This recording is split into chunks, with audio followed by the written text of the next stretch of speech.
Hi everybody, I'm Donna and this is Luna. We're going to do a little competition grooming today. We're getting ready for just a competitive trail ride.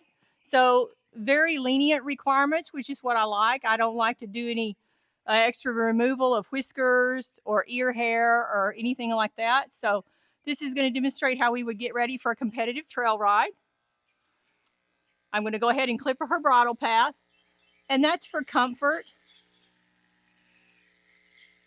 It's pretty hot out there, and this just gives that nice groove for her bridle to ride.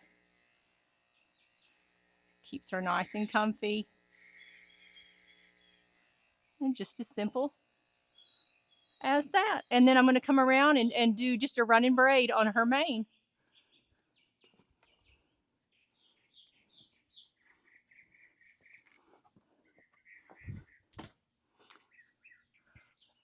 And I really do like to just keep my horses as natural as I can. Their whiskers are there for a reason. It gives them a lot of sense what's in front of them, what they're about to bump up against. And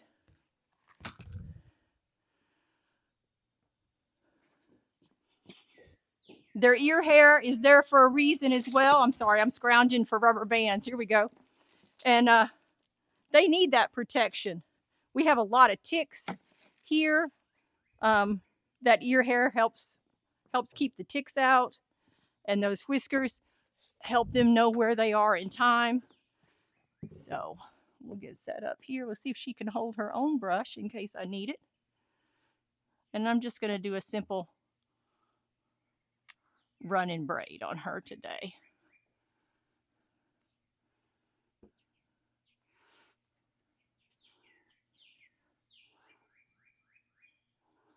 Okay, hold still, sweetie.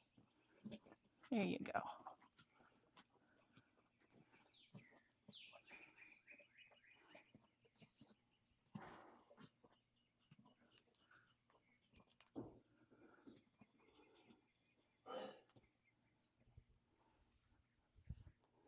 And one of the reasons that I'm doing this is to help keep her cool. Her mane is so thick and it's just going to be so hot. And this will keep her mane out of the tack and off of her neck and help keep her a little bit cooler. And if I need to hose her down, it'll just be that much easier, that much better of a cooling process to not have that braid. To not have that mane hanging damp and heavy. So, and if we wanted to really decorate her up, we could put some bows or some flowers back in there, or like if this was a 4th of July event, we could do some red, white, and blue. It's something you could dress up if you wanted to. Put a little bling in there, or just leave it nice and plain and practical. Now, when I get down here to the wither, I'm going to start pulling forward.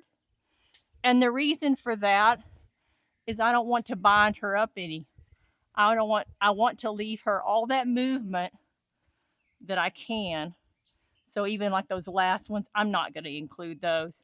Because if she needs to go all the way down to get a drink or something, I'm not going to want to be pulling her hair out.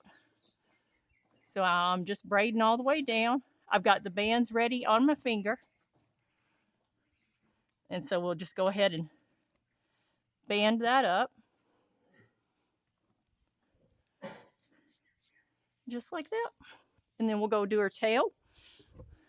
Now, Luna is I won't call her a major kicker, but she's a bit of a kicker. She does not like to be crowded. And people, even though you tell them, they don't tend to listen.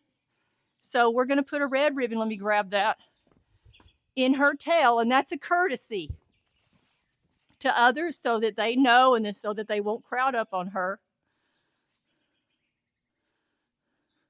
Because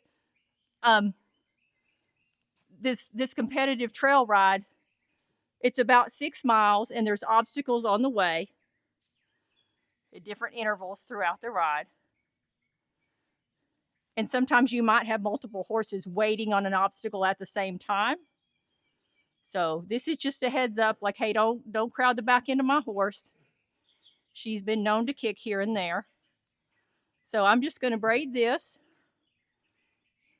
more or less as just to have something to put my red ribbon in securely. Go ahead and band that. And just the same thing on the mane. If you had some fun event you were doing and you really wanted to dress it up, then you could. Halloween or 4th of July or Christmas. So we're just going to put a big old red ribbon in here. And this is a standard equine warning. I might kick you. We'll double that back so it doesn't come undone.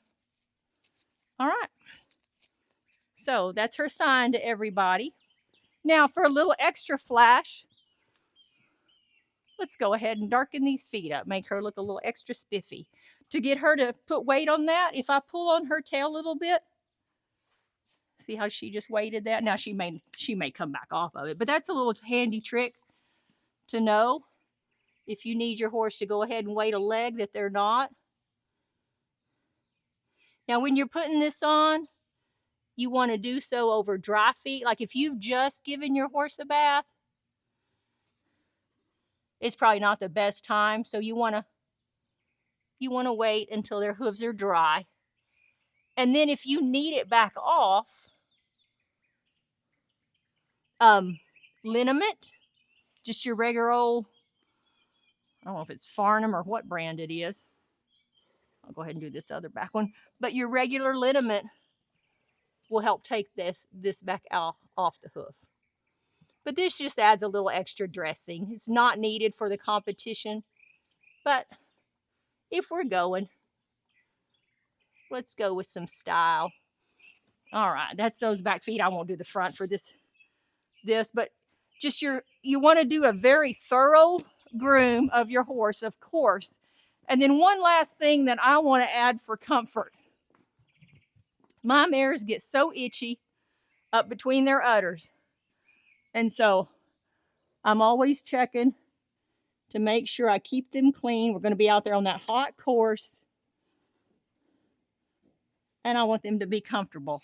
So she is nice and clean. I had groomed her and bathed her earlier, and that's all we've got. So she should have no reason to be itchy.